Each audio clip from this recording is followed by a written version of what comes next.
윤석열 대통령이 출근길 약식 회견을 오늘부터 중단하기로 했습니다. 최근 불미스러운 사태에 대한 재발 방지책이 마련되지 않으면 지속할 수 없다고 대통령실이 밝혔습니다. 약식 회견 자리는 현재 가벽으로 막힌 상태입니다. 취재기자 연결합니다. 박소정 기자. 네, 용산 대통령실입니다. 네, 약식 회견 중단 결정이 내려진 게 언제입니까? 오늘 아침 회의를 통해 결정된 것으로 전해졌습니다. 대통령실은 오늘 오전 8시 55분쯤 기자단 공지를 통해 오늘부로 약식 회견을 중단한다고 밝혔습니다. 그리고 최근 발생한 불미스러운 사태의 근본적인 재발 방지 방안을 마련하지 않고는 지속할 수 없다고 판단했다고 설명했습니다.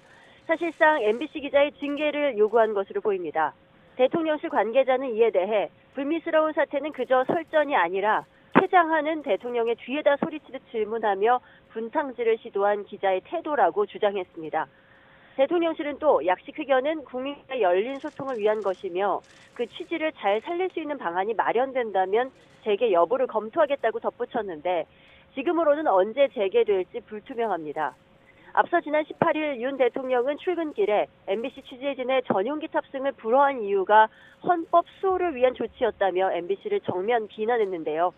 가짜뉴스로 동맹관계를 이간질하려는 악의적인 행태를 보였다면서 언론의 자유도 중요하지만 책임도 매우 중요하다고 강조한 뒤 등을 돌려 더는 질문을 받지 않은 채 집무실로 향했습니다.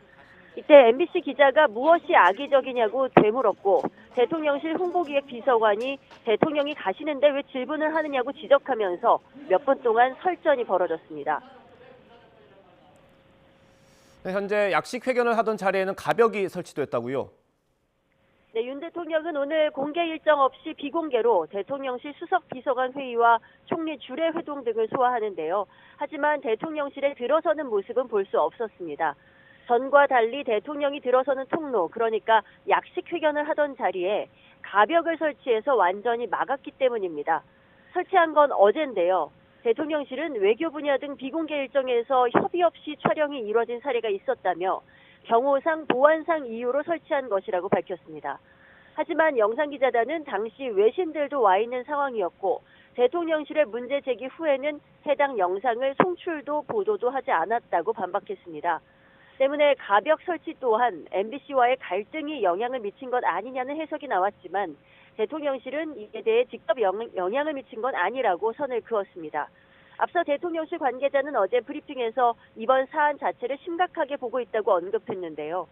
약식 회견 중단에 이어 후속 조치로 출입기자 교체 요구나 추가 징계 등을 검토하는 것으로 알려졌습니다. 윤 대통령이 약식 회견을 중단한 건 이번이 세 번째입니다. 지난 6월 나토 정상회의 일정 뒤 코로나19 확산으로 잠정 중단한 적이 있고 이태원 참사로 국가 애도 기간을 선포한 뒤 그 기간에도 중단했습니다. 반면 언론과의 갈등을 이유로 중단한 건 이번이 처음입니다. 용산 대통령실에서 YTN 박소정입니다.